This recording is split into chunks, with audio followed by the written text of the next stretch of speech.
Ya, Pak Mar. Izin ya, sebentar ya, sambil nunggu yang lainnya.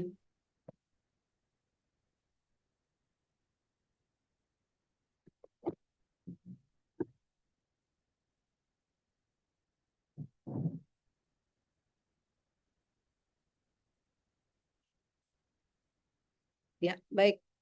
Hari ini kita akan, kalau kemarin ujian gimana, Pak Martua? Bisa?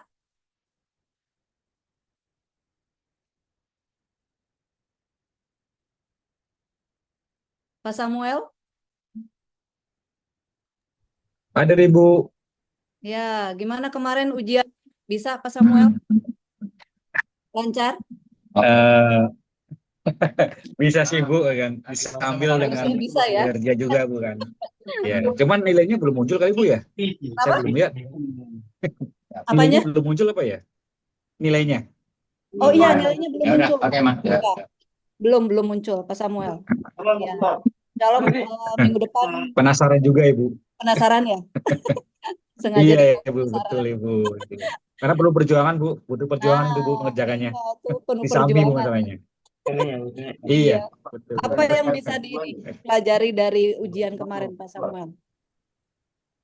Relate Kalau apa pekerjaan Pak Samuel? ya, kemarin kalau nggak salah saya belajar dari soal yang Ibu kasih itu ada quiz kan Bu ya, ada Ya. quiz kan. Kebetulan kemarin juga sedikit problem juga kan di tempat Mm. saya juga kan. Itu relate banget bukan. Jadi Jadi ya, pas banget ya. jawaban-jawaban iya, jadi jawaban saya itu persis seperti yang Ibu kasih soal itu ke saya. I see, oke. Gambarannya seperti itu bukan. Nah, seperti Apa itu tuh Bu kira-kira jawabannya apa gitu. tuh? Solusinya gimana tuh? Yang case satu atau dua? Eh Case satu atau dua? kalau salah yang kedua Bu, yang kedua Yang Ibu. kedua Jadi ya. gini Bu, kalau menurut saya itu seseorang bisa menduduki posisi atau jabatan Mm-mm. tertentu itu kan kalau misalnya banyak banyak faktor Bu ya. Mm-mm. Jadi kan ada KPI kan Bu, ada Mm-mm. KPI kan, terus ada apa, tes yang dilakukan, gitu kan. Terus ada interview yang dalam, bukan. Terus ada juga apa namanya pengalaman pekerjaan dia, bukan. Mm-mm. Jadi orang bisa duduk suatu posisi tertentu, Bu, gitu kan. Nah, jadi Oke. nggak bisa ujuk-ujuk, Bu, atau apa Iya. bawaan orang, apa kedekatan dengan seseorang atau dengan pimpinan dan sebagainya, bukan. Jadi Mhm. benar-benar melalui proses yang panjang, pengalaman pekerjaan, apa namanya yang tadi saya bilang KPI, Mhm. psikotes, gitu kan, Oke, dan hasil melalui proses ya. kerja yang dia, ya Idealnya betul Ibu, seperti betul, itu ya. Oke. betul Mhm. Ibu. Betul. Kira-kira gitu sih Bu, kemarin yang persis yang Ibu sampaikan di soal seperti itu kan. Ya, Saya karena sampaikan di jawabannya Bu. Gitu. oke, karena banyak ya yang memang on the spot ya, Pak Samuel ya. Betul Ibu, betul Bu, betul. Oke, nanti kita lihat ya Oke, jawabannya. siap Bu. Baik, Budian gimana Oke Budian? Bu. Kasus mana yang diselesaikan kemarin yang relate dengan pekerjaan Budian?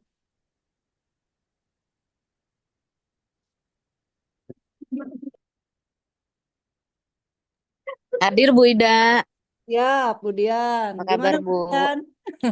Baik, alhamdulillah. Kemarin kasus kalau yang ini saya inian ke cateringnya sih Bu. Ya, Untuk yang oke. soal pertama ya Bu ya. Mhm. Ya soal pertama saya ke ininya catering. Kemudian kalau contoh-contohnya yang simpel aja sih kemarin kayak bahan baku makanan seperti itu. Mhm. Oke, apa yang ingin diselesaikan dari kasus kemarin, Bu? eh untuk kasus yang kemarin yang sebentar Bu, saya lagi buka tugas saya juga agak-agak lupa. Hmm.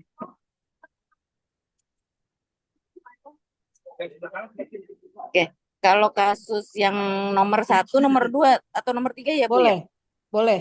Silakan. Ini aja. Bisa Oh, diinterpretasikan bisa kasus satu, dua, tiga. kalau yang kasus dua itu yang mengenai isu-isu CSR, Mm-mm. faktor lingkungan sosial itu mungkin kalau saya yang paling bukan paling kena ya sih Bu, tapi paling karena suka kalau ke lokasi kita suka melihat keadaan sebenarnya Mm. dampak penambangan di lokasi. Mm-mm. Contoh di Kalimantan, batu bara gitu kan, Bu. Iya. Mhm. Nah, itu memang makanya saya masukin di situ langkah-langkah penyeimbangannya itu apa namanya? Untuk perbaikan lingkungan. Oke. Karena Mhm. kalau saya ke lokasi, kadang-kadang kita melewati bekas penambangan itu hanya didiemin aja, akhirnya bekas galiannya itu menjadi danau kayak semacam danau buatan gitu loh, Bu. Betul, betul. Danau buatan yang tidak terurus, tapi Mhm. tidak apa ikan juga nggak bisa hidup karena kan memang galian bekas batu bara Mhm. itu sih, Bu. Hmm. Dan apa yang dilakukan kalau misalnya tadi posisinya sebagai apa pengusaha gitu ya, tanggung jawab sosialnya apa nih kira-kira melihat kondisi seperti itu? Kalau misalnya saya sebagai pengusaha dan salah satu contoh pernah saya di Ya, Sumatera karena Ibu juga, Dian sebagai pengusaha ya ya posisinya ya. Ah, selesai harusnya selesai penambangan itu kita nanam pohon lagi itu contoh simpelnya sih Bu. oke. Jadi diimbangi ya. Iya, diimbangin dengan pohon yang sudah ditebang kemudian ditanam lagi dan memang tapi kondisi tanahnya agak sulit sehingga pohon-pohon itu juga mesti pohon yang sanggup bertahan hidup di area seperti itu tapi pasti ada sih Bu karena Sumatera itu sudah berjalan seperti itu. Tapi Hmm, kalau di Kalimantan yang memang agak terbengkalai. oke. Tapi memungkinkan ya untuk bisa di renewal lagi gitu ya Bu ya? Memungkinkan sih Bu. Memungkinkan ya. Iya, Oke, oke ya selama memungkinkan ya itu ya. Oke, iya. kemudian kalau misalnya aspek psikologisnya, karena kan melihat gitu ya, eh, kebetulan saya juga pernah di hire juga ya dengan Mm-mm. perusahaan besar ya di situ ya Bu ya. Eh, Iya. saya menyaksikan ribuan hektar di situ ya, ribuan Mm, hektar yang sudah terbengkalai gitu ya karena memang tergerus dengan apa eksplorasi tambangnya ya seperti itu gitu. iya, Nah, ini secara psikologis juga kan masyarakat di situ juga kena juga kan Bu ya. Gitu. iya. Nah, kira-kira kalau Bu Dian posisinya di situ, kira-kira apa yang akan dilakukan secara psikologis? Kalau untuk psikologis masyarakatnya mungkin awal kita sosialisasi, gitu Mhm. kan Bu. Ya. Sosialisasi kemudian sebenarnya ada andil dari mungkin UKM juga ya Bu karena Hmm. masyarakat ini begitu tanahnya sudah selesai, maksudnya hasil Mhm. alamnya sudah habis, kemudian mereka untuk bercocok tanam juga sudah tidak bisa. Mhm. Nah, pendidikan untuk yang tumbuhan air apa? Jadi blank apa? Tumbuhan air itu loh Bu. Enceng Kayak gondok.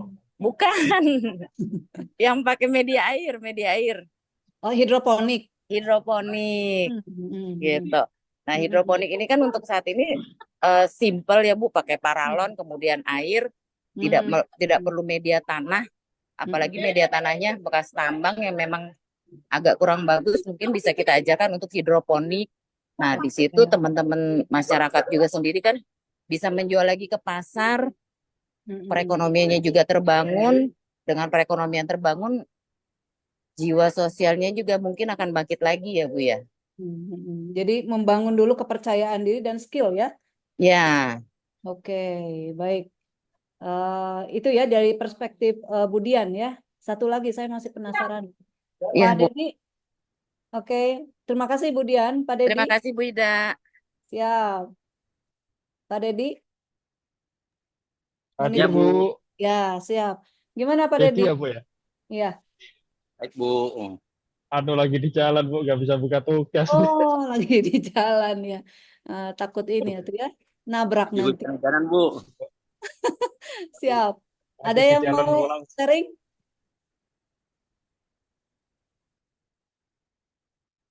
Pak Dandi, Pak Dandi,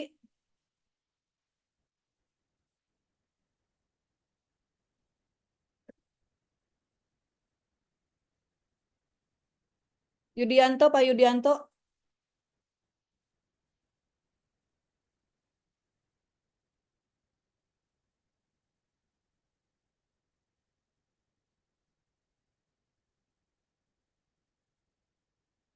Sri Gita, Ini kayaknya masih pada OTW nih.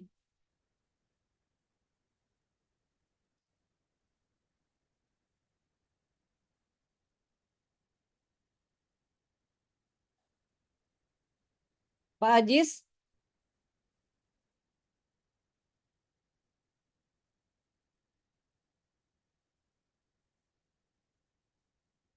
ini masih pada di jalan atau gimana nih? Assalamualaikum Ibu, Sri Ya, Gita siap. hadir. Oke, Ibu izin kita masih di jalan belum bisa buka di tugas. jalan ya. Iya Nah, Bu, sambil jalan maafin Bu. oke, baik. Makasih Bu. Ini,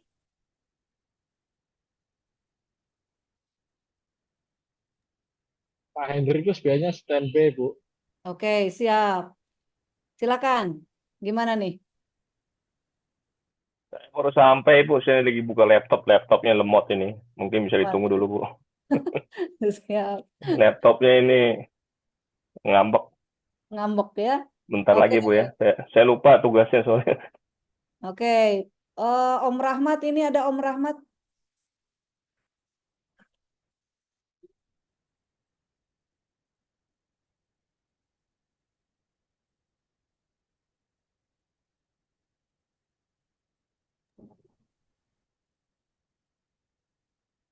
Ini Pak Ihsan, mana Pak Ihsan?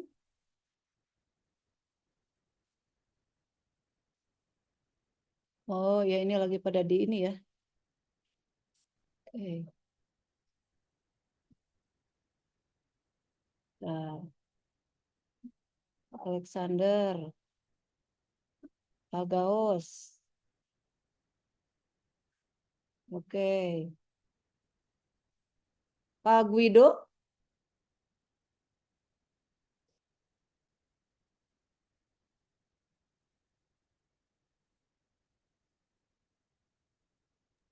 Ini yang Sore saya. Ibu, Oke. Pak Guido, gimana Pak Guido? Satu lagi. Ibu maaf saya nggak baru masuk.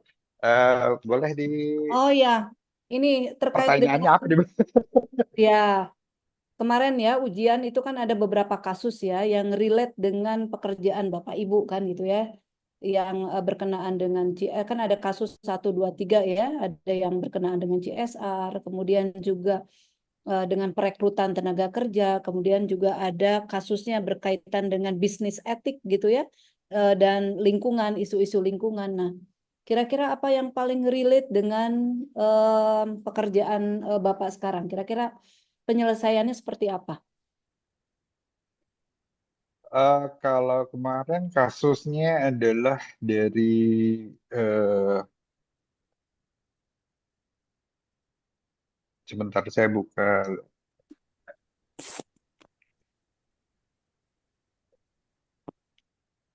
dari sisi yang keempat ya Bu, yang mungkin menghubungkan Oke, antara tujuan silakan. operasional dengan lingkungan ekonomi. Eh, Mhm.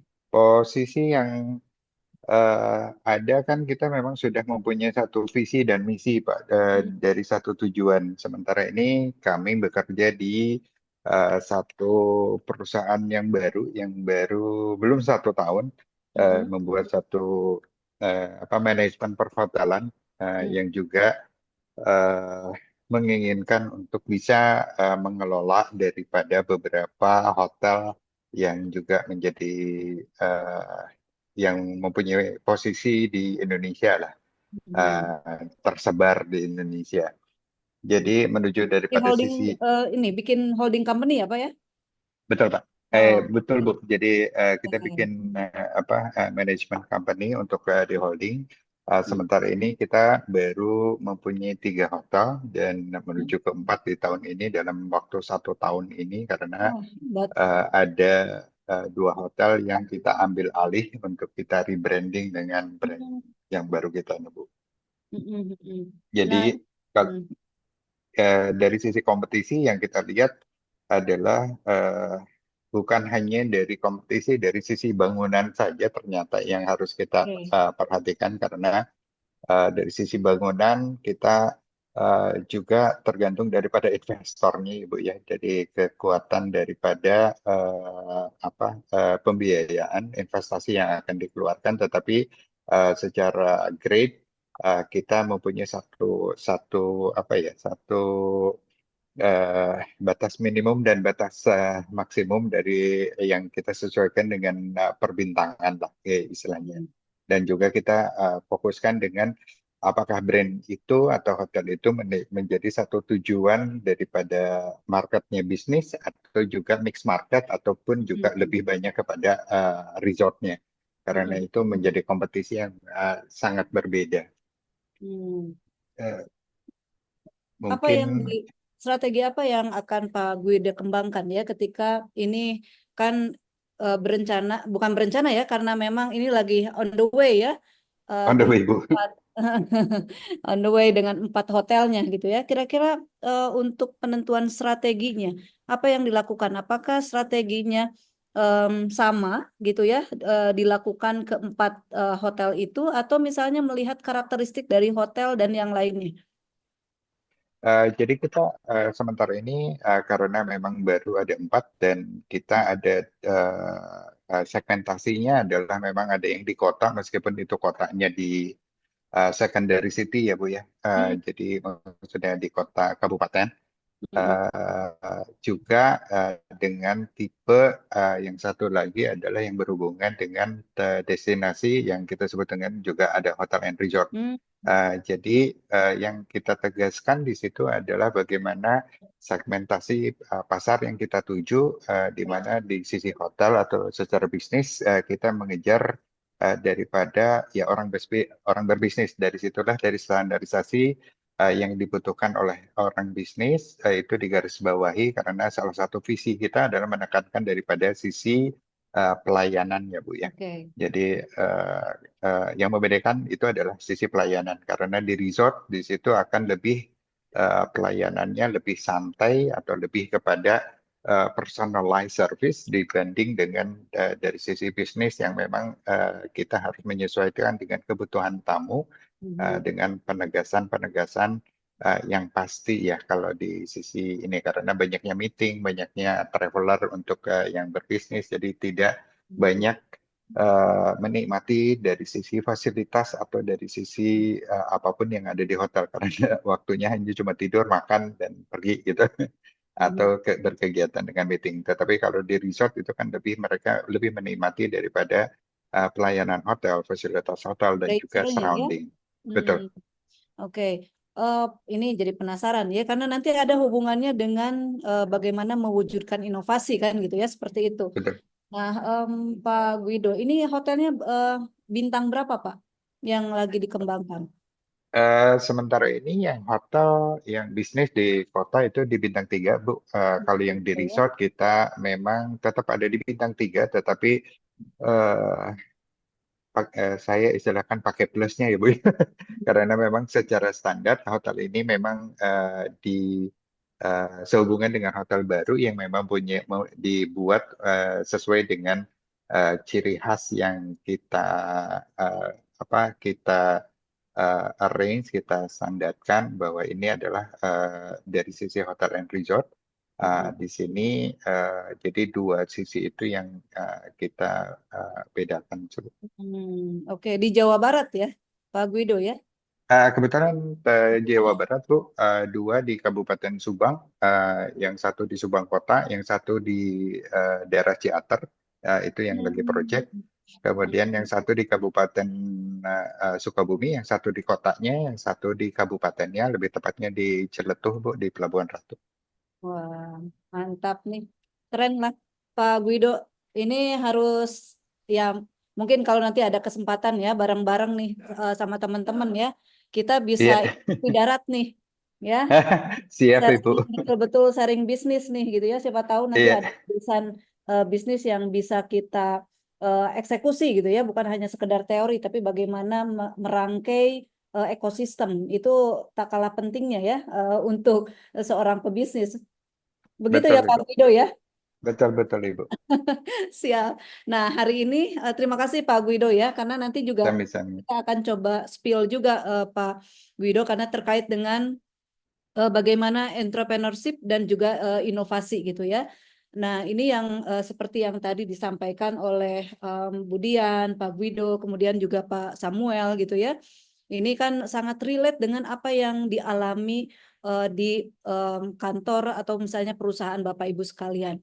Hari ini saya hanya ingin mengingatkan kembali, kalaupun yang sudah tahu hanya merewind ya. Kemudian yang belum tahu kita coba untuk memberikan wawasan gitu ya terkait bagaimana entrepreneurship itu memiliki peranan penting ini dalam dunia kerja gitu ya, seperti itu.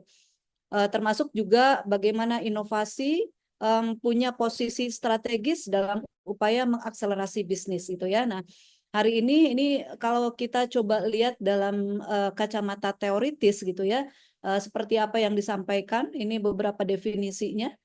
Nah, ini juga bisa Bapak Ibu baca sebetulnya ya bahwa entrepreneurship itu adalah merupakan salah satu bagian dari global ekonomi ya. Suka tidak suka, mau tidak mau, ini pun juga punya pelaku usaha itu punya kontribusi yang cukup signifikan. Bahkan dalam konteks UMKM gitu ya, apapun itu, baik dalam tangible product maupun intangible product itu punya posisi yang cukup seksi gitu ya, karena bisa memberikan kontribusi hasil penelitian itu sampai 89% gitu. Artinya bahwa siapapun yang melakukan itu gitu ya, setidaknya ini akan memberikan dampak positif bagi ekonomi dan juga sosial, termasuk juga dalam lingkungannya ya, seperti itu.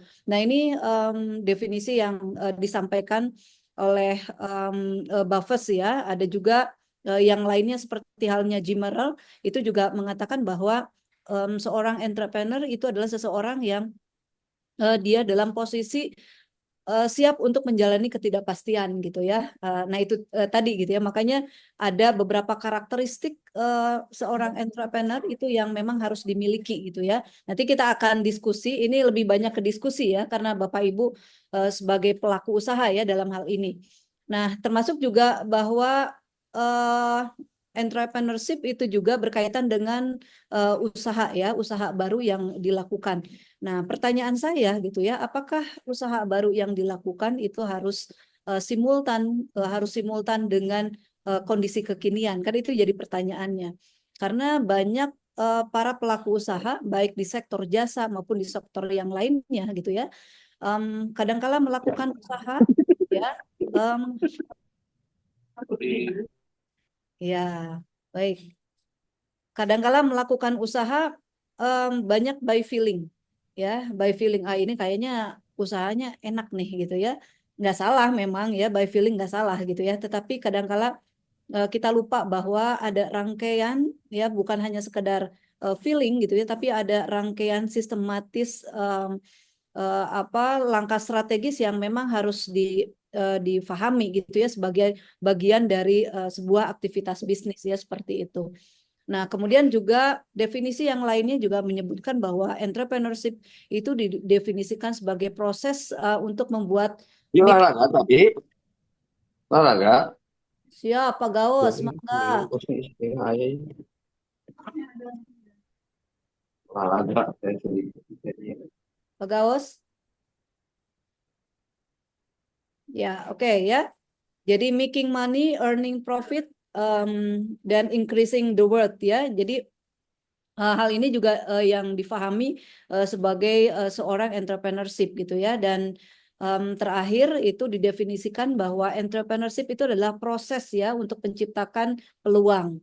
Nah, pertanyaan saya dari 5 definisi ini gitu, mana yang paling relevan dengan apa yang sudah Bapak Ibu lakukan hari ini? Mangga silakan. Pak Gaos sudah? Pak Gaos ada yang mau disampaikan? Silakan. Kira-kira mana yang paling relevan?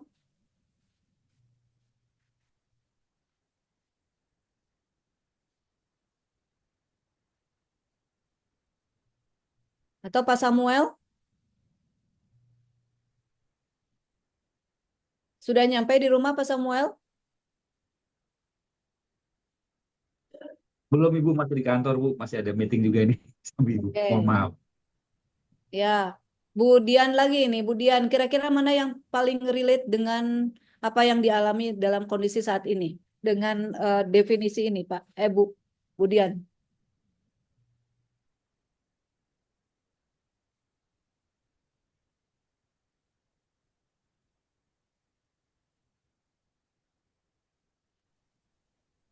Maaf Ibu, kalau dari saya nomor 4 mungkin Ibu ya. Oke, nomor 4 ya. Oke, gimana Pak?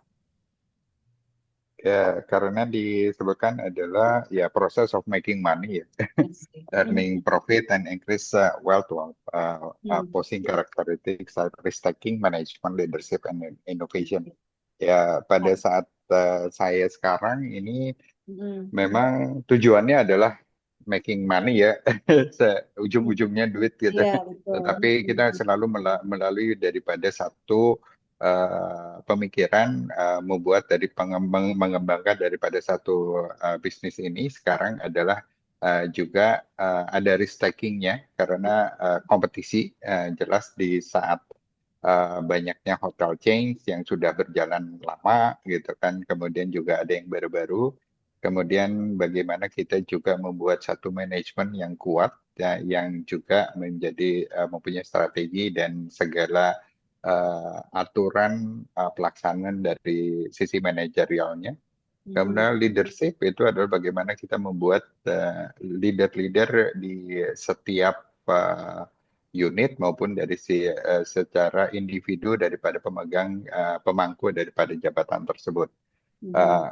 Dari sisi kompetisi ya jelas kita harus mempunyai satu inovasi bagaimana kita menjadi the different daripada kompetitor yang lainnya, Bu. Jadi ini yang paling masuk secara definitif nomor 4 ya, Pak Guido ya? Iya buat saya nih Pak, Bu. Oke ya, baik. Oke, terima kasih ya. Jadi ini tervalidasi ya, Pak Guido ya, dalam Iya, kacamata betul. praktisi ya. Betul tuh.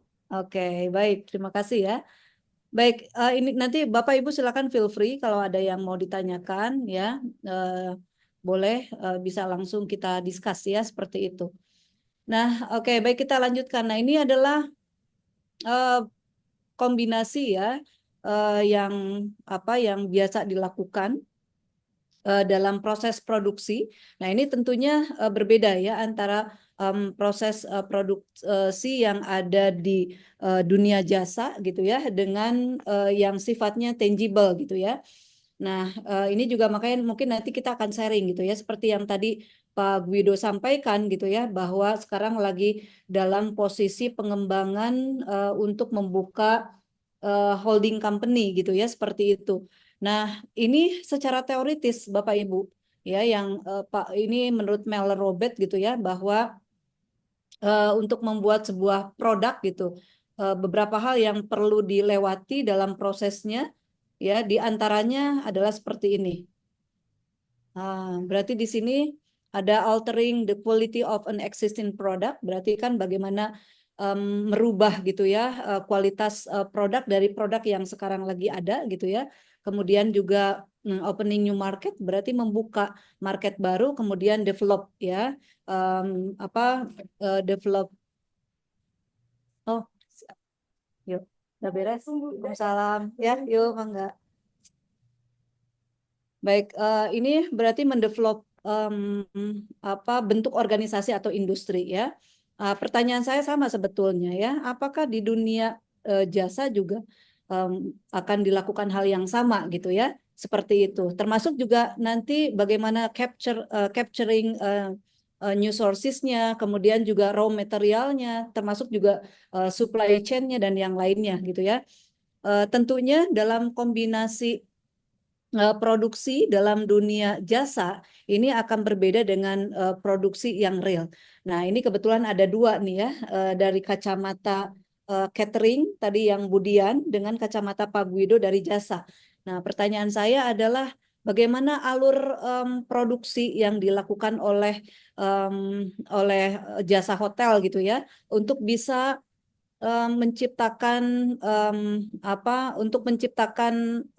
segmentasi baru gitu ya, atau misalnya capture market gitu ya, seperti itu.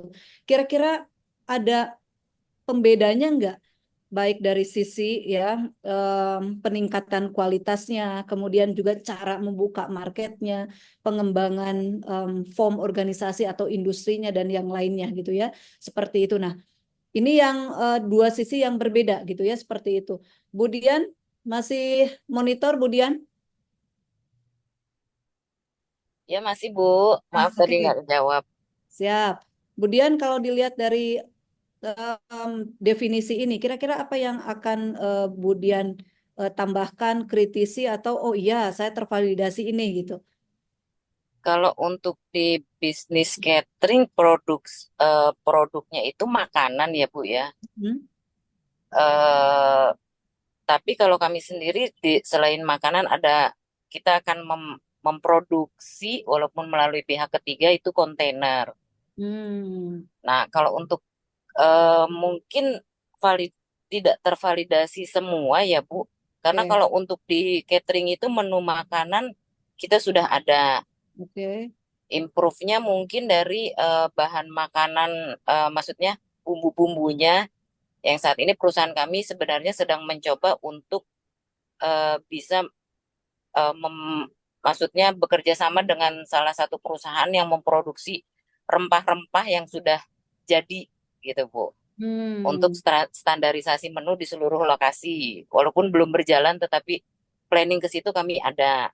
Hmm. Kemudian kalau untuk ke developingnya eh, agak sulit di menu ya Bu, karena memang kita tidak bisa keluar dari menu yang sudah kita ajukan di saat awal. Oke. Seperti itu. Hmm. Karena by order ya, Ya, sebetulnya. betul Bu. Oke. Hmm. Creatingnya juga Hmm. masih masih standar lah Bu itu. Oke. Tapi ini bisa diimprove kan, tergantung sejauh mana order cateringnya gitu ya, seperti itu ya. Untuk improve menu dan variasi menu itu kami di awal sebelum lokasi itu milik kami, gitu sih Hmm. Bu. Hmm. Jadi kalau kita sudah submit menu di awal, berjalannya project itu kita menggunakan menu yang sudah kami submit. Hmm. Mungkin Oke. dirasa sama garnishnya itu yang bisa kami improve sih Bu. Hmm. Terus apa yang di-develop untuk proses yang baru dalam produksinya? Kira-kira apa yang perlu di-develop? Yang perlu di-develop sebenarnya ya yang menjadi rata-rata komplain minor sebenarnya variasi menu. Karena Hmm. banyak klien ini kan banyak orang lokasi yang memang tidak tahu bahwa menu itu kita tidak bisa keluar dari menu yang sudah kita submit.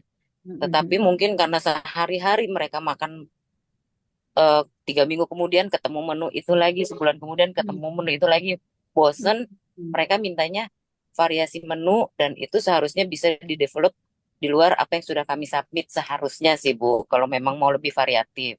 Hmm. Dan akhirnya itu capturing new sources dan supply ya, dari supply ya. Ya, Mau nggak mau ya. ya. New sources-nya mungkin dari SDM-nya kita sudah mulai ada chef trainer Mm-mm. untuk bisa muter ke lokasi, mengajarkan standar menu seperti apa, kemudian variasi menunya seperti apa. Tetapi untuk bisa menambah menu baru, kita harus approve dulu dari klien. Oke. Eh, sorry, saya lupa Bu. Itu untuk berapa ini sih per hari itu Bu? Nyediain berapa ribu catering? Kalau Berapa kalau porsi? lokasi kami tidak banyak Bu, tetapi lokasinya yang memang banyak. Satu lokasi itu berkisar variatif sih Bu, ada yang dari 80 sampai dengan 300 orang. Karena Hmm. kami ada rig dan ada base camp. Yang besar itu lokasi di base camp. Oh, berarti ada beberapa lokasi ya. Lokasi kami hampir 60 lokasi Waduh. Berarti 60 aja. Kalau ambil rata-rata 100 aja udah 6.000 tuh per hari Bu. per harinya ya Bu. Termasuk offshore dan onshore. Iya, iya luar biasa ya ini besar banget ya perusahaannya ya. Oke, baik Budian berarti tapi dalam kacamata teori ya sebetulnya ini bisa dilakukan ya. Walaupun pada Bisa. pelaksanaannya memang depend on situation gitu ya maksudnya gitu ya Budian ya. Iya betul Bu. Oke ya, tetapi secara teoritis ini tervalidasi sebetulnya ya. Iya Bu. Oke, baik. Terima kasih ya Bu Dian ya. Terima kasih Bu Ida. Pak Guido, kalau dalam sisi hotel tadi jasa ya, kira-kira bagaimana nih kombinasi yang seharusnya dilakukan? Eh, Kalau dari kami, kalau dari sisi jasa di sini yang produk utama penjualan kami kan adalah kamar ya Bu ya. Mhm, Tetapi dari sisi yang lain ada fasilitas seperti restoran, bar, mhm, atau meeting atau banquet dan segala macam. Eh, Inovasi yang dilakukan adalah biasanya untuk menyesuaikan pada segmentasi pasar. Uh, mhm, yang terjadi adalah memang kalau hotel di sini uh, uh, tidak terfokus kepada apa yang ingin digarap, market mana yang akan digarap, kemudian tingkatan level mana yang akan digarap. Karena mhm, semakin market itu jaraknya terlalu jauh, semakin susah kita untuk memberikan satu pelayanan yang diinginkan oleh tamu, baik itu secara produk ataupun secara pelayanan lah ya. Yang dikatakan produk di sini kemungkinan seperti dari sisi breakfast lah Ibu ya, makanan pagi itu selalu akan menjadi komplain yang besar. Tadi mhm, seperti Ibu Dian akan selalu mengatakan ada variasi makanan yang ini. Karena kalau kita menginap di hotel itu lebih dari 2 hari saja, itu mhm, menemukan layout yang sama dan makanan yang mhm, sama dan rasa yang sama. Sebetulnya bukan makanan yang diinikan, mhm, environment-nya yang tidak dirasa oleh mereka. Sehingga mhm, mhm, ujung-ujungnya adalah menyalahkannya adalah variasi makanan gitu ya. mhm, Kalau istilahnya orang Indonesia biasanya atau bukan mostly lah kita dalam arti mhm, kalau kita ke hotel kita akan selalu bingung kalau kita makan siang atau makan malam disodorin menu makanan meskipun banyak, tetapi kita akan kebingungan maunya apa sih kita makan mau makan apa gitu kan. mhm. Ujung-ujungnya jatuhnya kan menu frustasi lagi Bu ya, Ya, yang ada dikatakan menu nasi frustasi ya. goreng, mie goreng gitu Benar, kan, benar. sop Setuju. buntut itu Heeh, heeh. kalau di hotel akan saya selalu bilang, wah Pak top seller kita nasi goreng. Saya bilang bohong banget itu menu frustasi, dia bilang Heeh. gitu. Apalagi kalau kita makannya di room service, bingung banget gitu. Oh, Padahal betul, betul. itu Saking choicesnya kebingung, banyak udahlah ya Bu nggak ada ya. pilihan given ya. Gitu. Jadi that's a typical yang kita lihat is Indonesian Oke. market ya di Mm-mm. situ. Berbeda kalau kita berbicara yang di Israel, mostly di Eropa dan segala macam, Mm-mm. they know what they want to eat now dan segala macam. Jadi dia Mm-mm. sangat spesifik. Mm. Jadi kalau hemat saya di sini, kalau saya selalu memimpin dan mengarahkan itu adalah we choose the market, not the market choose us. Karena Ya, itu yang akan lebih mudah untuk kita sepakat. Mm-mm. create the Iya. maximum Mm. service quality yang kita Ya. harapkan. Karena udah tahu ya. Typically, Anchor-nya betul. udah tahu, betul, betul. Anchornya kita nggak tahu, Bu. Hampir Mm-mm. sama, kita sering mendapatkan komplain, Mm-mm. wah pelayanannya kalau ke orang bule, katanya ramah, diajak Mm-mm. ngobrol. Tapi tipikal dia orang Indonesia kalau diajak ngobrol kan nggak mau, Bu. Mm-mm. Betul, betul, Itu. betul.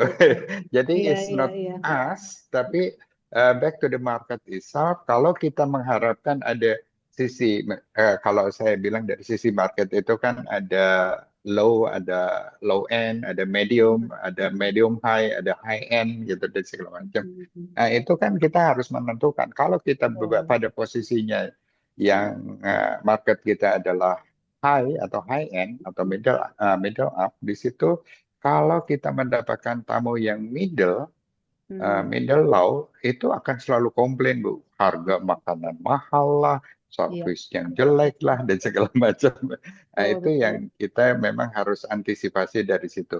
Kalau dari sisi creating new product dan segala macam, based on the market itself, the market demand dan segala macam, itu biasanya kreativitasnya ada di situ. Kalau dari sisi menu makanan dan segala macam, bukan daripada standar yang di ala carte dan segala macam, karena kalau merubah ala carte itu Mm-mm. istilahnya ada waktunya ya Bu ya, 6 bulan Ya. atau 1 tahun kita bisa Mm-mm. rolling, atau kalau di buffet kan kita ada rotasi. Mm-mm. Tetapi untuk mencegah daripada kebosanan dan segala macam, menunjukkan daripada sisi market tertentu, ya kita biasanya melakukan satu promosi ya Bu ya. Dalam arti kata kalau weekend ada barbecue ke, ada apa Korean food ke, ada apa ke, dan segala macam, itu adalah satu sisi yang how to reach the link ke market yang tidak masuk ke kita gitu. Jadi itu yang kesempatan di sisi promosinya sih.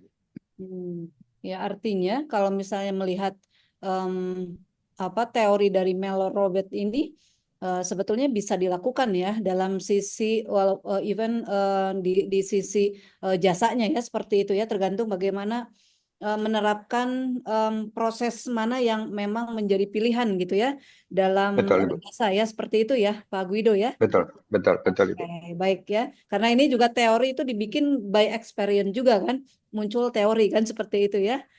Betul Ibu. Oke, baik, terima kasih Pak Guido ya. Sami-sami Ibu. Enggak. Oke, baik Bapak Ibu, kita lanjutkan lagi ya. Jadi ini adalah ini yang di dalam sebuah perusahaan. Ini yang mungkin yang tadi disampaikan oleh Budian, kemudian Pak Guido gitu ya.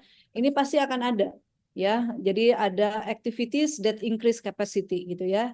Bagaimana invention, innovation, commercialization, kemudian technology acquisition, kemudian juga founding new business. Nah, ini adalah bagian dari aktivitas untuk meningkatkan kapasitas gitu ya.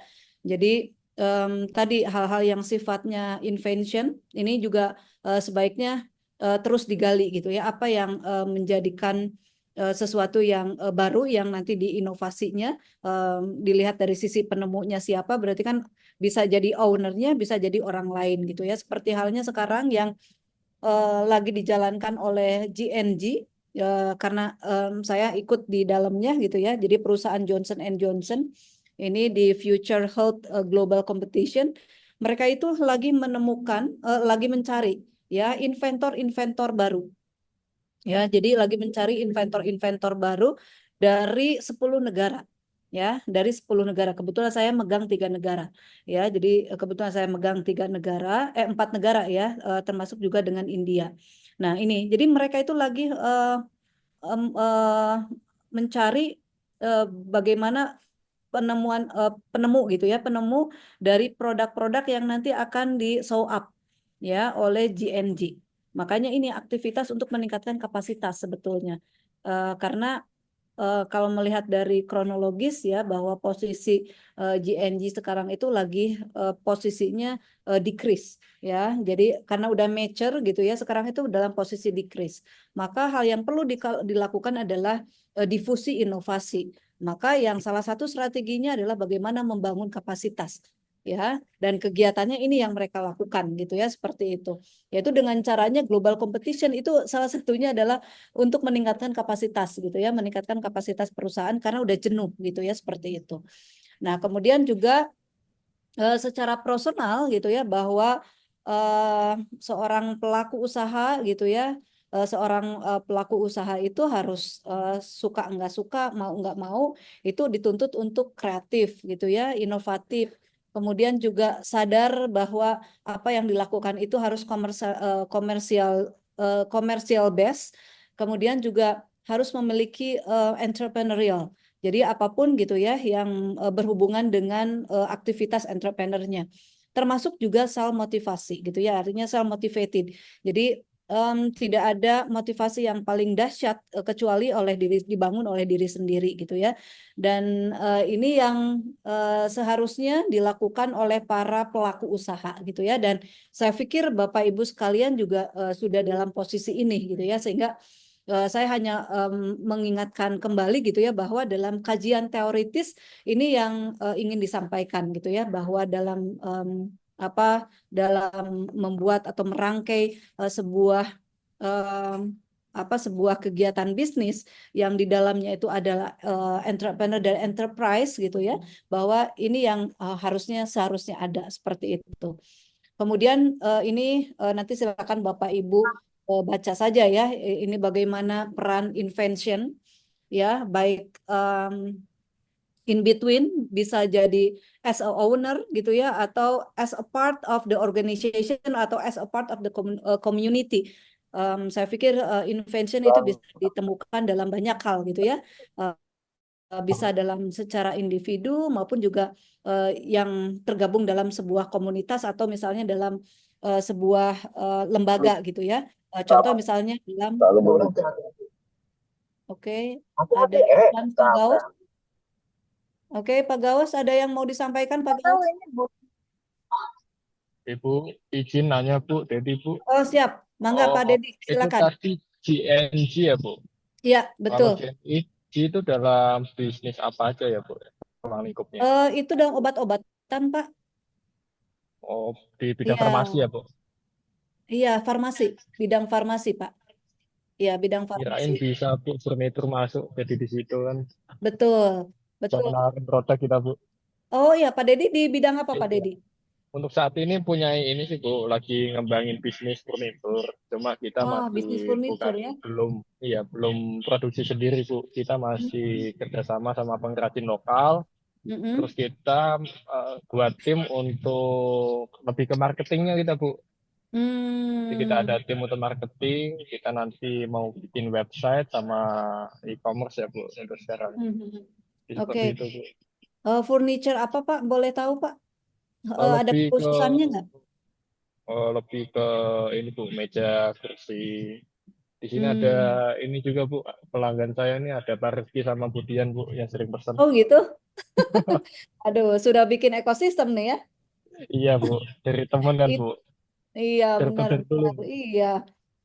Kalau ada kenapa enggak ya Pak Dedi ya? Iya nih teman-teman hotel nih kalau bisa nih. Tuh, udah langsung promosi aja nih. Iya Bu, Iya tuh, mumpung ya Pak mungkin Dedi ya, mumpung dari ketemu ya. ini ya Bu. Jadi Eh, furniture-nya apa aja Pak? Dari pokoknya yang sifatnya kantoran atau personal gitu ya? bisa sih Bu, kita bisa masuk ke hotel, restoran, kebutuhan rumah Hmm. tangga juga bisa Bu. Oke, baik. Iya, baik. Yang ingin Pak Dedi tanyakan apa? Terkait dengan apa Pak Dedi kira-kira? Tadi kalau Mungkin kayak Gigi, Pharma. ke new product mungkin ya Bu. Dari Mm-mm. kalau kita lihat potensi di Jepara, saya kan di Jepara Bu. Jepara ya? Ya, Ya. potensi di Jepara dulu kan awal 2000 booming. Mm-mm. Cuma produk yang dibuat itu full kayu semua Bu. Oke. Mm-mm. Seiring bertambahnya waktu, kayu nggak full, nggak terlalu laku karena harganya mahal kalau kayu semua kan Bu. Mungkin Mm-mm. untuk inovasi sekarang teman-teman di lapangan atau teman-teman pengrajin itu kan dari pihak-pihak luar kebanyakan ya Bu ya, karena kebanyakan di Jepara itu ekspor. Nah, Hmm. itu mereka minta combine-nya bukan cuma kayu doang, tapi pakai aluminium. Sedangkan untuk Oh. produksi aluminium itu kan factory gede ya, Bu ya. Jadi teman-teman itu Mm-mm. kesusahan di situ. Jadi Hmm. untuk sekarang pengrajin-pengrajin lokal itu kesusahan ekspor. Jadi yang bisa ekspor hanya PT-PT besar seperti itu sih, Bu. Oke. Jadi kendala Ya. investor juga, kendala yang lain juga banyak sih, Bu. Mm-mm. Jadi Gitu. sekarang itu lebih cenderung, nah ini kan karena berbicara inovasi ya Pak Dedi ya, Iya, kalah ya. inovasi, Bu, intinya di situ Nah, sih. oke pas ya. Ya, Coba Pak Dedi, kalau lihat dari alur ini ya, ada owner, ya. entrepreneur, kapitalis gitu ya. Di sini ada invention, kemudian creativity, innovation. Kira-kira yang akan dikembangkan oleh Pak Dedi gitu ya untuk saat sekarang dari sisi inventionnya, apakah posisinya ya, kalau dilihat dari posisinya, posisi Pak Dedi adalah as a owner atau as a employee sekarang? Ya, owner sih Bu, lebih ke situ Owner, Bu. oke. Berarti invention ya. Jadi pas ya Invention. di sini ya. Oke. Yang pertama Muncul di mungkin sini. ini ya Bu, mungkin tadi di new market ya, open new Mm-mm. market. Kalau Mm-mm. dulu kan teman-teman mungkin teman-teman di sini lebih kedatangan turis dulu Bu. Jadi kebanyakan Hmm. orang dari luar negeri datang langsung ke sini. Oke. Dulu seperti Mm-mm. itu. Tapi sekarang kan nggak bisa Bu. Kita udah harus punya Oh. PT, harus punya perizinan yang banyak. Jadi Mm-mm. teman-teman di lapangan nggak bisa untuk menyentuh atau menggapai itu Bu. Karena SDM Kira-kira juga sih Bu salah hasil dari satunya. evaluasi itu kenapa ya Pak ya? Bisa sampai decrease gitu ya? SDM juga sih Bu. Di Jepara kebanyakan SDM-nya masih kurang sih Bu. Jadi Oh, oke. SDM ya. jadi untuk kedepannya mungkin aku punya ide gini sih Bu. Pertama mungkin kita akan bikin tim Mm-mm. untuk ngedevelop new product ya Bu. Termasuk yang Mm-mm. tadi Oh, permintaan yang luar tadi negeri ya itu proses seperti tadi ya. apa. Terus cara kedepannya itu mengedepankan apa ya, daur ulang kayu Bu. Nice, ya. Ada teknologi seperti itu kan, jadi kita harus mengikuti eh, kompetitor yang lain sama zaman lah Bu. Di Ya. kedepannya mau seperti itu. Dan next mungkin untuk mencari investor teman-teman di sini juga kesusahan Bu. Mungkin Hmm. memang tadi ya SDM, terus relasi, networking yang nggak dikembangkan karena hanya terpacu dalam bisnis lokal aja Bu. Nah, ini Pak Deddy, saya spill Ya. aja ini semua investor nih yang hadir sekarang Iya investor Bu, nih. Tinggal malah gimana nyebutnya ini nih Bu. Wanipiro katanya Pak Deddy coba. Ini ya teman-teman ini luar biasa ini market captive market sebetulnya Pak Deddy. Gitu ya. Pertemuan hari Ya ini. tadi makanya tanya GNG Bu, siapa tahu bisa masuk kan Bu. Iya, iya.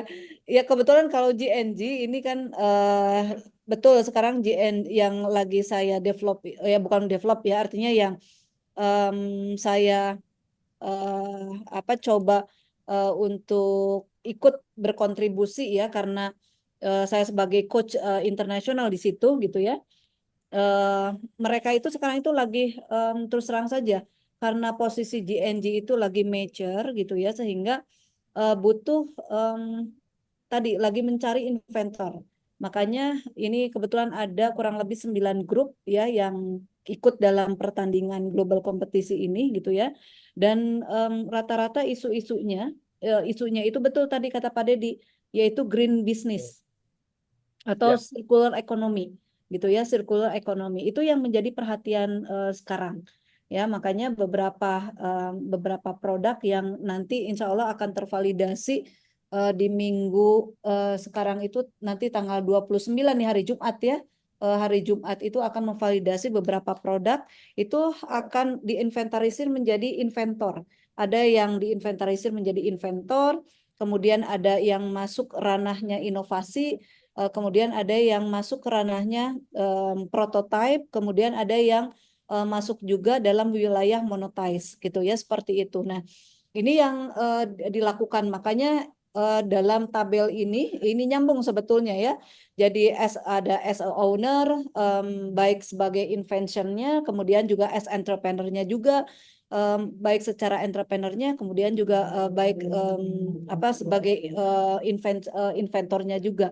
Makanya kenapa saya masukkan tadi invention ini bisa sebagai owner atau bisa dalam grup atau kelompok. Faktanya tadi gitu ya, walaupun dalam teori itu tidak serigid teori kalau saya gitu ya, karena dalam praktek bisnis bisa saja seorang inventor itu bukan oleh seseorang, tapi oleh kelompok. Faktanya seperti halnya di kelompok saya itu lagi mengembangkan blockchain untuk manufacturing supply obat-obatan gitu ya seperti itu.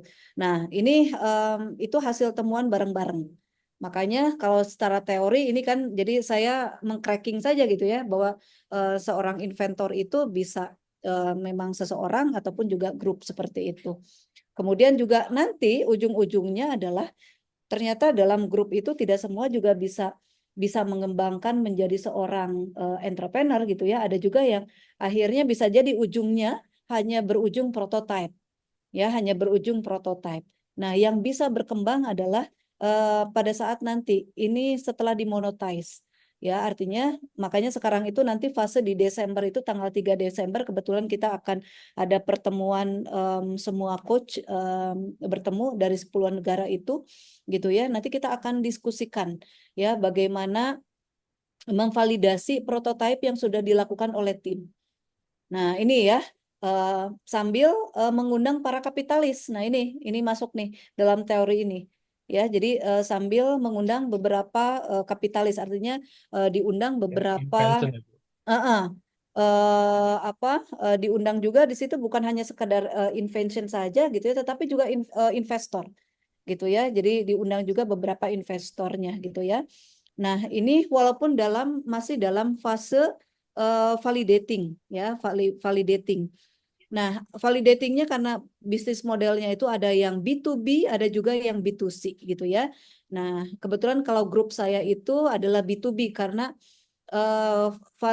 validatornya itu adalah langsung ke si Marion. Marion itu adalah salah satu GM dari GNG-nya gitu ya, GNG-nya.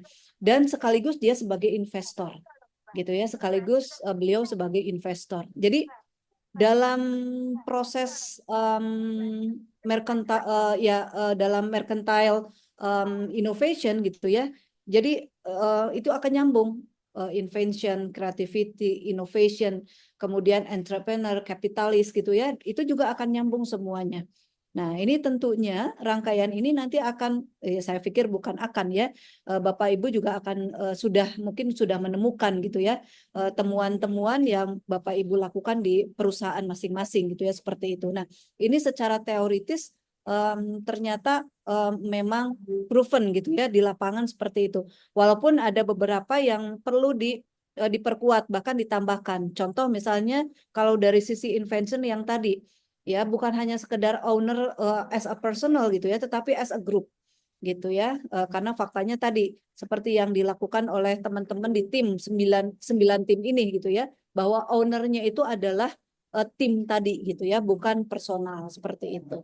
Nah, ini ya, jadi sekilas ini nyambung dengan apa yang sedang saya kerjakan hari ini gitu ya, dengan Uni Eropa dan juga dengan GNG ya.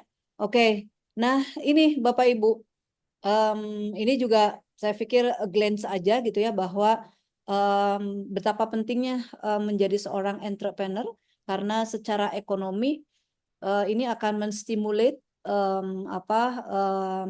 menstimulat dan merevitalisasi market gitu ya, sehingga ini akan menyumbang pendapatan ya, baik dalam pendapatan dalam personal, kemudian dalam groups, whole groups, maupun juga state atau negara ya, seperti itu. Nah, ini jadi secara ekonominya.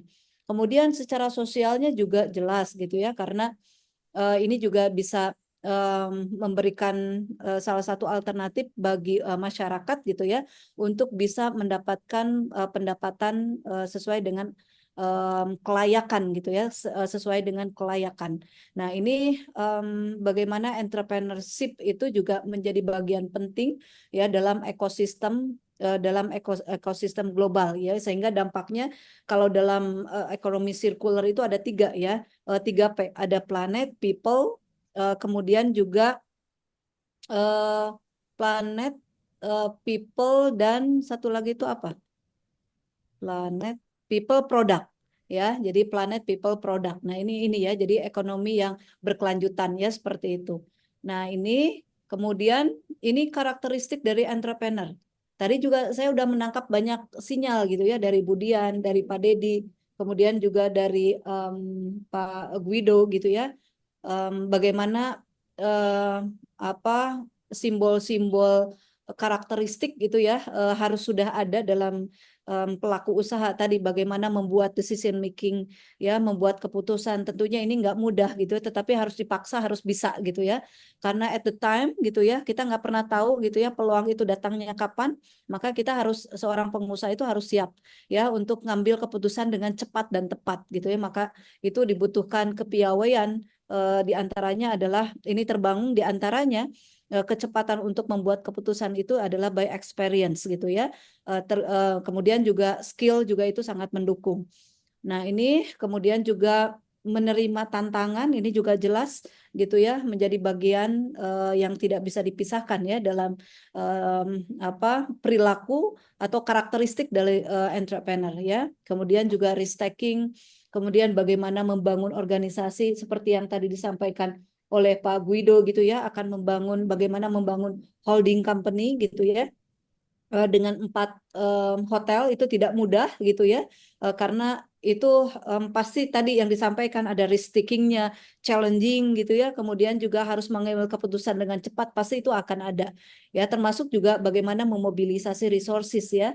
contoh yang tadi Pak Guida juga dengan 4 hotel, berarti kan mobilisasi resources juga kan harus siap gitu ya. Termasuk juga inovasi dan skillful management gitu ya. Jadi ini karakteristik ini juga yang akan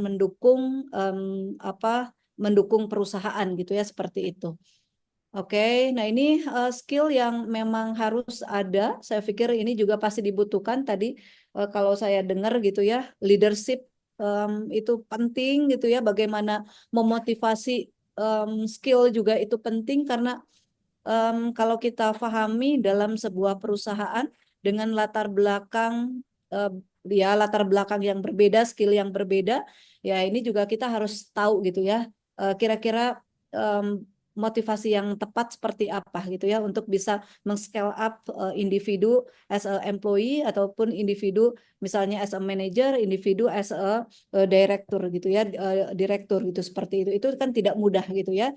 Sehingga skill itu dibutuhkan ya dalam membuat skill seseorang itu menjadi lebih tinggi gitu ya. Kemudian juga hal yang lainnya adalah communication skill ya, termasuk juga bohong lah kalau misalnya seorang pengusaha nggak bisa negosiasi ya, dan itu hal yang mutlak gitu ya, karena bagaimanapun juga itu dituntut gitu ya, mau tidak mau suka tidak suka ya, negotiation skill itu menjadi bagian yang harus dimiliki oleh seorang pelaku usaha.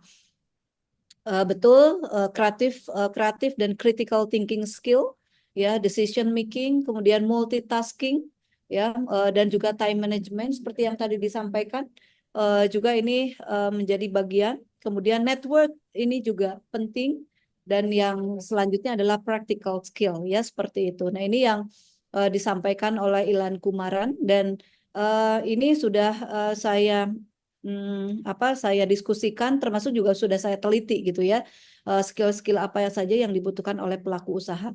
Tapi rata-rata hasil dari penelitian saya adalah bahwa pertama, rata-rata yang kurang dalam khususnya ya untuk yang mikro, karena saya melakukan penelitian di mikro ya, mikro scale.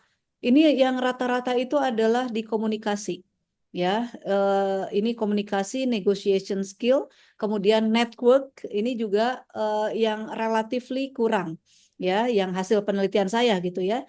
Pada saat saya tanya, contoh misalnya yang terakhir kemarin waktu ada kunjungan dari 3 universitas, 3 profesor dari 3 universitas dari Korea, dari Hanyang University, kemudian dari Hankuk University dan Seoul University. Saya sengaja bawa, kebetulan mereka lagi di Bandung, dan saya buka acara itu dalam acara acara pitching bisnis ya.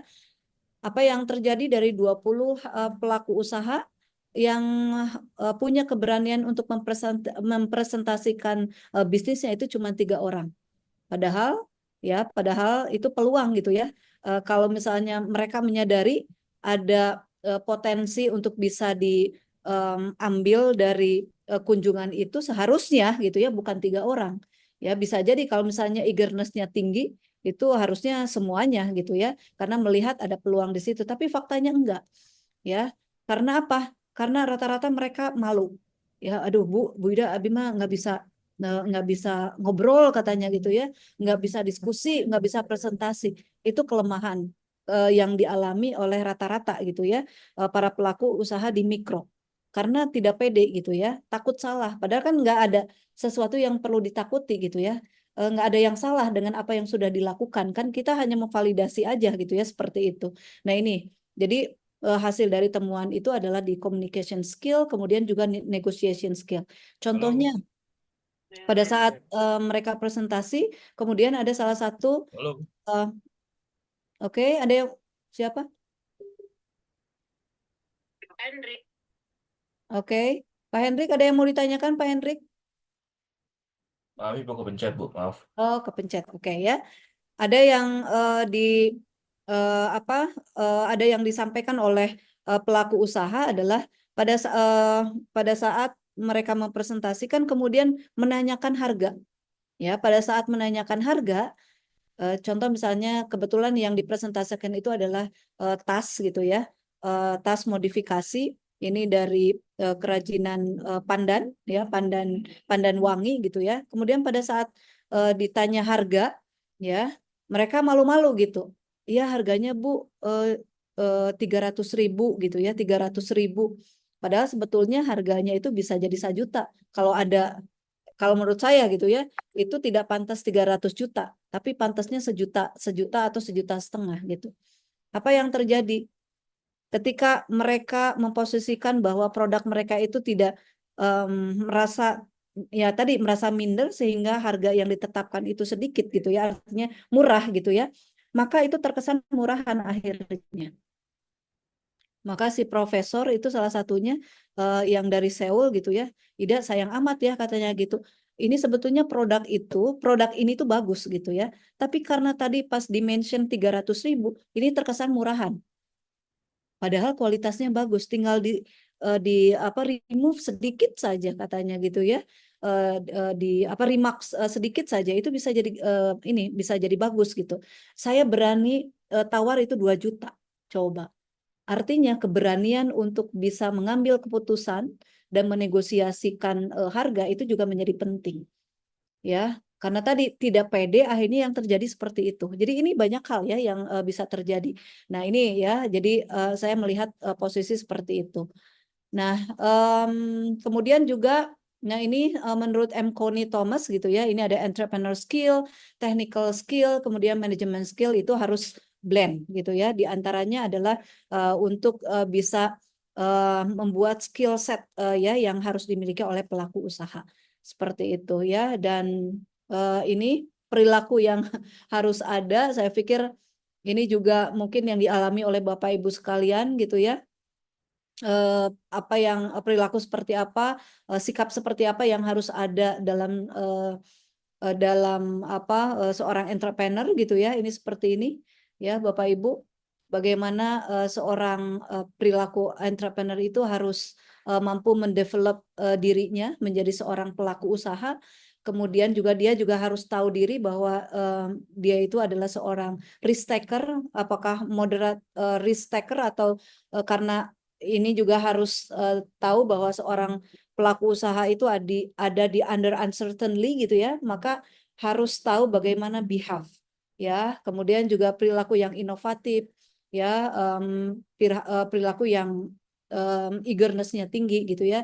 Jadi dia kekeh dengan impiannya gitu ya, strong gitu ya, kemudian juga persisten, kemudian tidak menyukai sesuatu yang rutin gitu ya, kemudian juga sabar dalam proses berjalannya aktivitas bisnis, kemudian juga punya sense of leadership-nya, kemudian dia juga tahu bagaimana cara berkompetitif gitu ya, punya tanggung jawab, kemudian tahu toward the future, kemudian juga tahu apa yang harus dia lakukan, kemudian juga punya perilaku untuk bisa menangkap berbagai peluang gitu ya. Itu yang barangkali beberapa perilaku yang harus ada dalam entrepreneur. Kemudian ini kunci utamanya adalah innovation, risk taking, vision, dan organization skill ya, seperti itu. Dan ini yang tadi yang disampaikan inovasi-inovasi ini menurut Drucker Peter gitu, bahwa innovation is the specific tools of entrepreneurs ya. Jadi intinya gitu bahwa kalau saya melihat di Drucker Peter itu ada 2 hal ya, ada berbicara tentang kreativitas dan juga innovation. Kalau kreativitas itu adalah think new things, tapi kalau innovation itu adalah doing new things ya.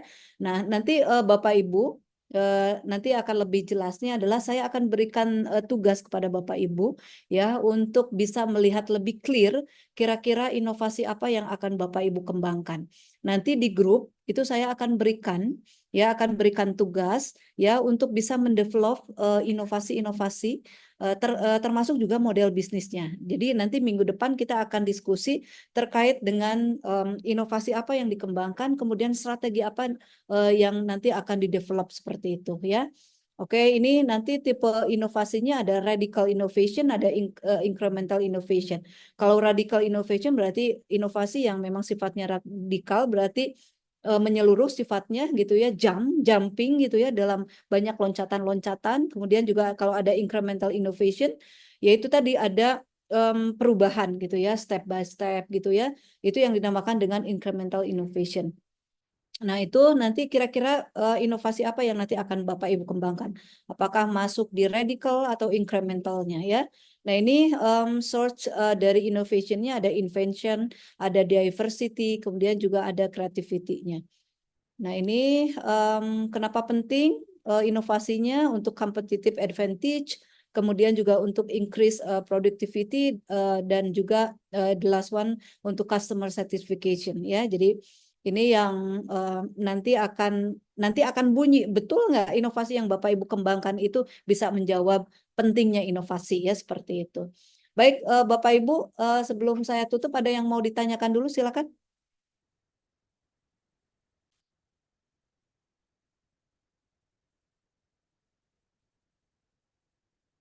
Pak Hendrik, ada yang ditanyakan?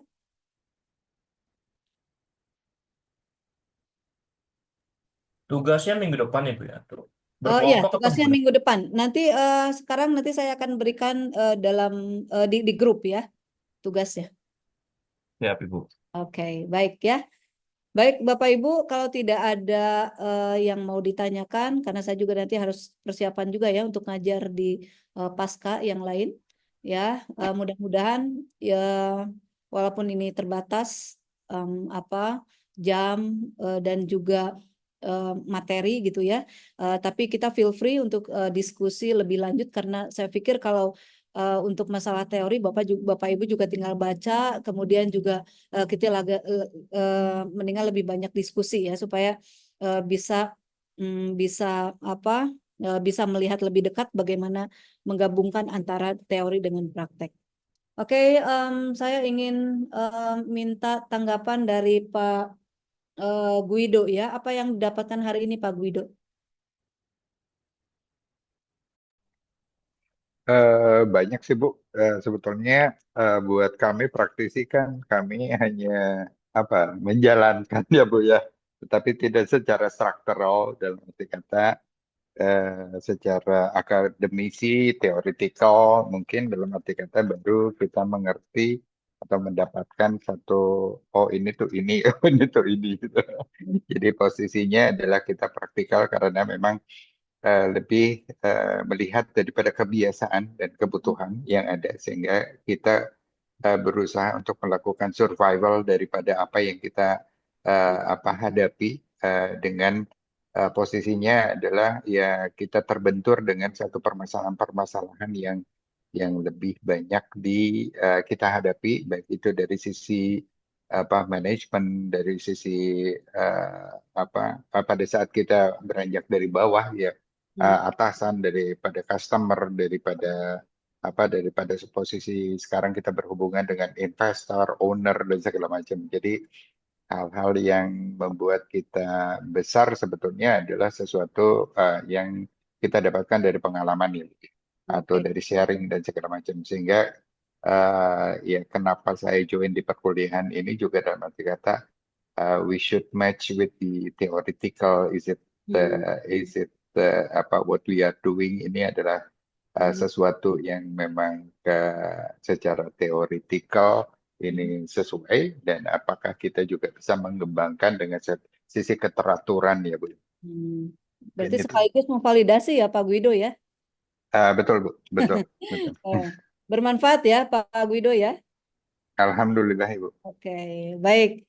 Terima kasih ya. Mudah-mudahan teman-teman juga kita ini ya sharing ya, banyak sharing karena sekaligus nanti memposisikan bagaimana teori, praktek dan yang lainnya sehingga gapnya ada di mana, apa yang harus dilakukan, kalaupun misalnya itu apa yang harus dikuatkan, kalaupun masih yang kurang berarti apa yang perlu ditingkatkan.